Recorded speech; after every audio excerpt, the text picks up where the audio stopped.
students, how are you all? I hope you all are doing well. Before starting our today's lesson, I would like to put forward some of the facts. Different people, when they speak in English, they have different opinions and ways of pronouncing words. Like for example, some say indigenous people and some indigenous. Some say development, some say development.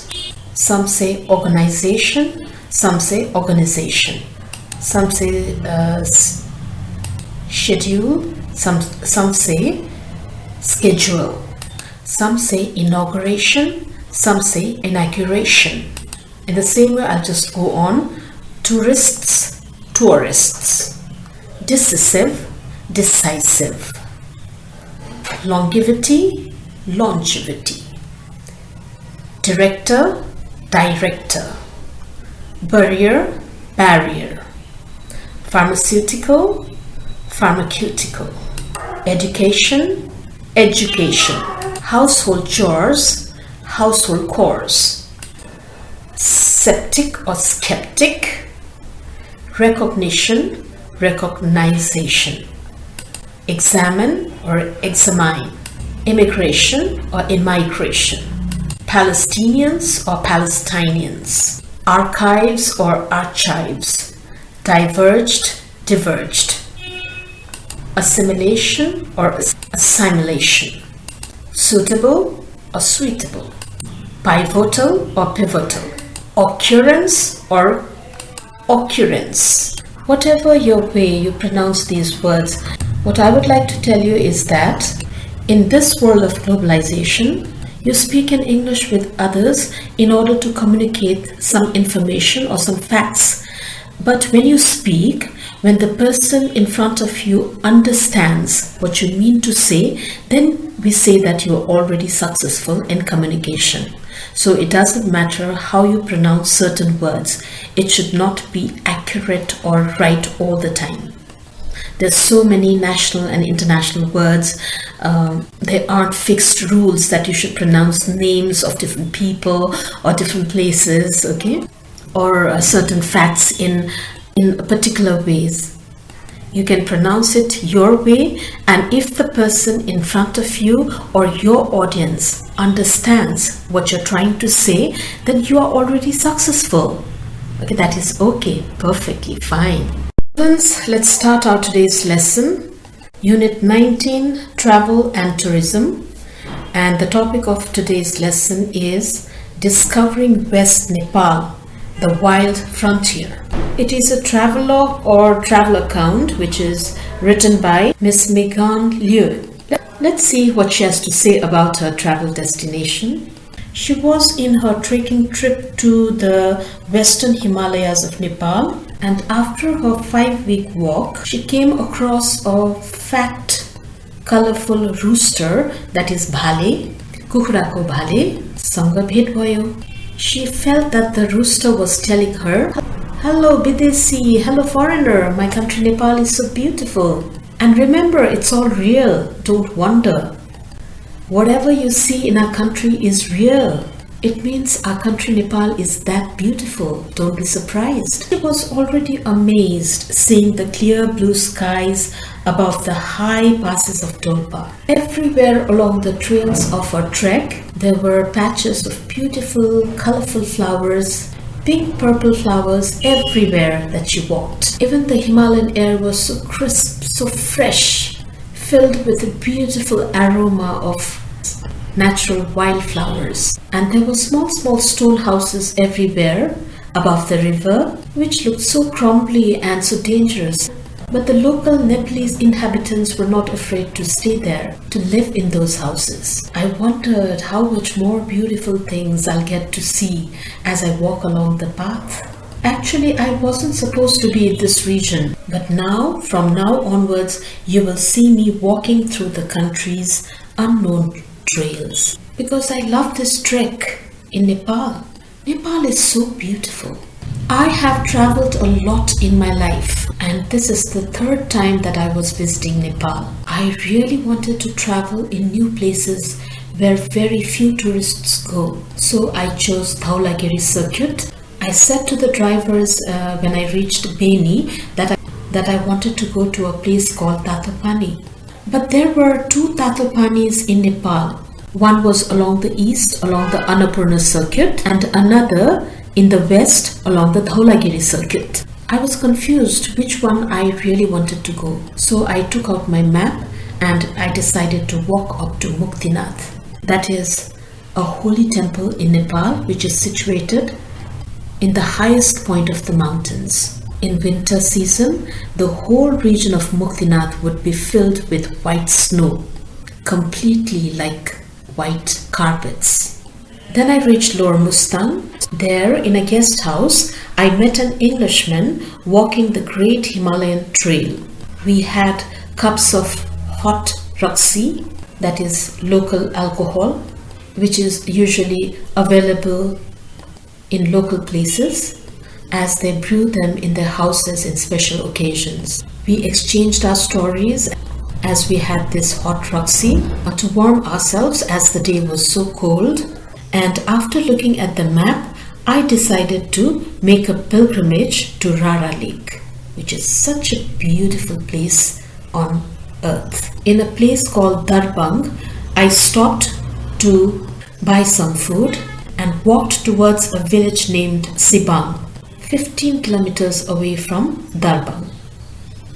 It was a long day, from one lush green hill to another, going or walking tala mati, that means walking up and down through those winding trails of mountain where the temperate forests were so warm. I came across different things as I walked, like spider webs, glassy water holes filled with crystal clear water, which really tempted me to swim in. Then I managed to reach a scenic village called Lamzung. There, a local young couple welcomed me in their house where I stayed that night. In the morning, someone suggested me a horse ride for some money, but I refused and decided to walk. When I reached Busekung, I washed my clothes and bathed in the river. And the Didi, Nepali word for sister, asked me, Sutne, which means, do you want to sleep? And that was 7 in the evening. So I went to sleep in the room. There was no electricity, but there was a hole in the ceiling through which I could see the bright stars in the sky. They lit this cold, dark room up so beautifully that I didn't mind sleeping there, that I didn't mind the lack of electricity there.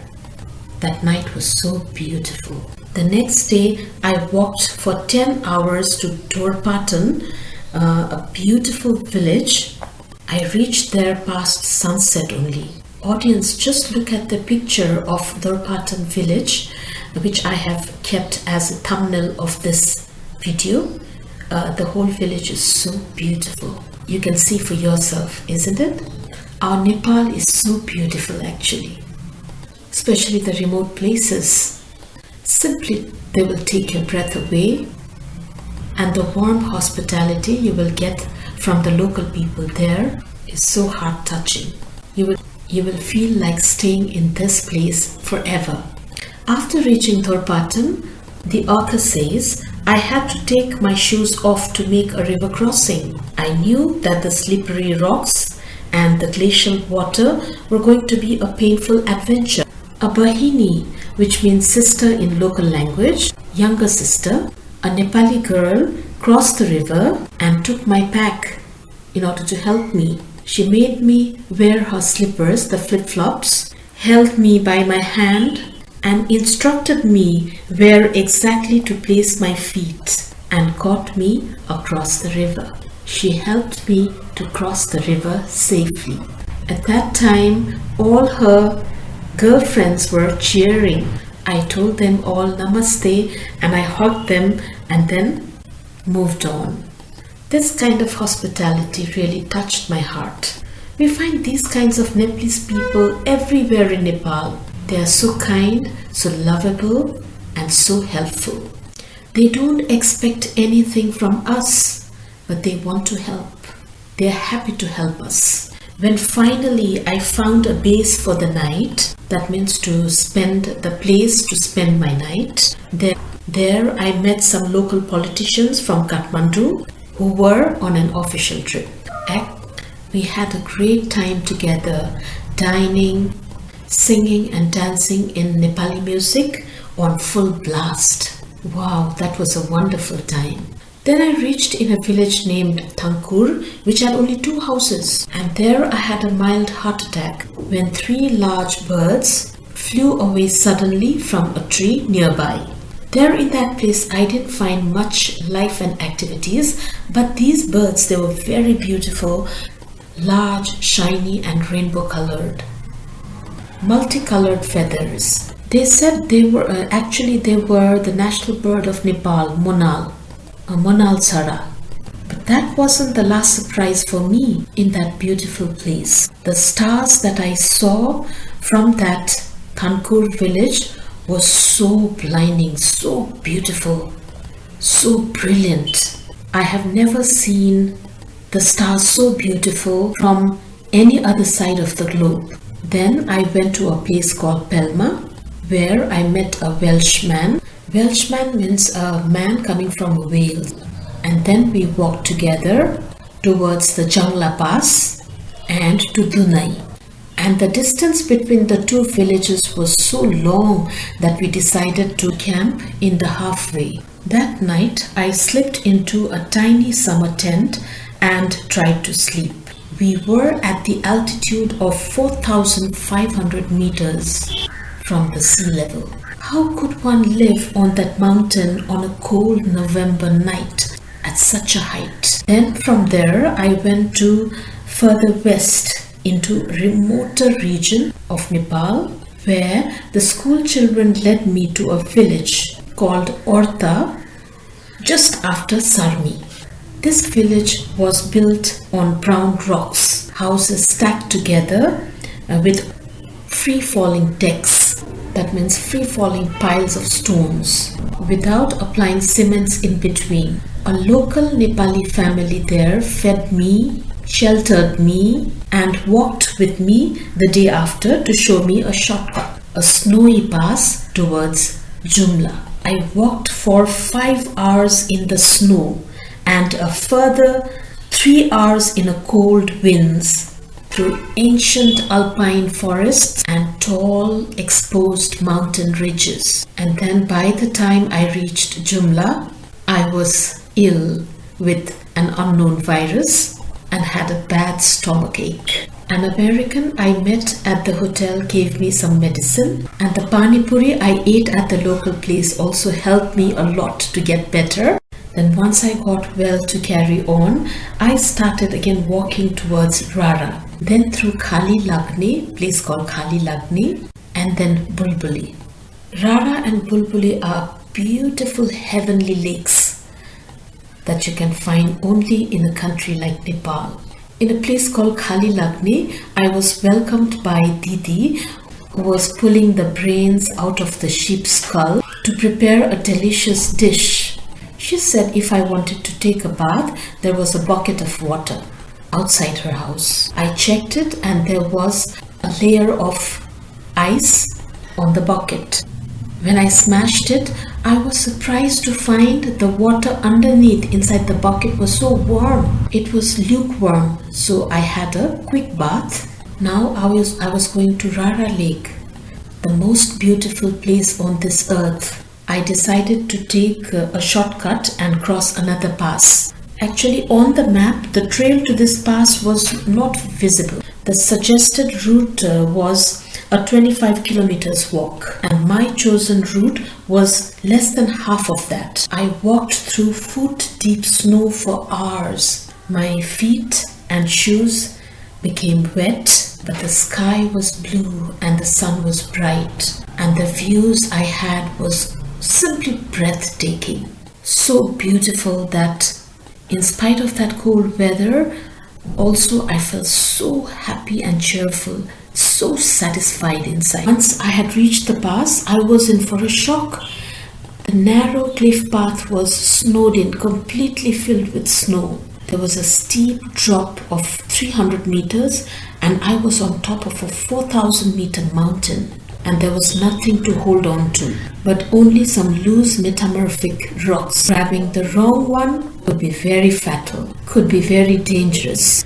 But turning back or returning from there meant walking more hours, and that also in the dark, which was quite impossible. Without tent and food, that option was only slightly more dangerous than crossing an icy cliff edge without ice axe and crampons. I dug my heels and hands in the snow, one frozen movement at a time, until I was on the other side. It was cold, but my adrenaline glands were so active that I was actually sweating. Just imagine my relief once I successfully completed all 4 cliffs, those hard, difficult cliffs. Finally, I came across. Finally, I managed to come across. I was successful. And so I arrived at Rara Lake alive and well. The biggest freshwater lake in Nepal. The Himalayan range was there, shining so beautifully with dark blue colors, all waiting for my arrival. The magnificent tall pine trees decorated the ground with giant pine cones. The birds glided over the crystal clear water, occasionally diving under to disappear and resurface again. The whole scene was so breathtaking and peaceful at heart. The white peaks said hello from a distance. There was only 2 hotels in the national park, at least on the lakeside. It is so strange to think that Fewa Lake in Pokhara was once this quiet. Now time has changed, and also the situation. Through a 5-week-long walk, I have covered a distance that totals up to 25% of the Nepal Himalaya through the lower Great Himalayan Trail. I feel so fortunate to know about Nepal and its cultures, which is so warm and beautiful. By and large, I would describe that I witnessed and experienced as medieval and raw. The wild western region is a step or 2 back in time, when we knew how to survive with our primal instincts, human intuition, and oneness with nature.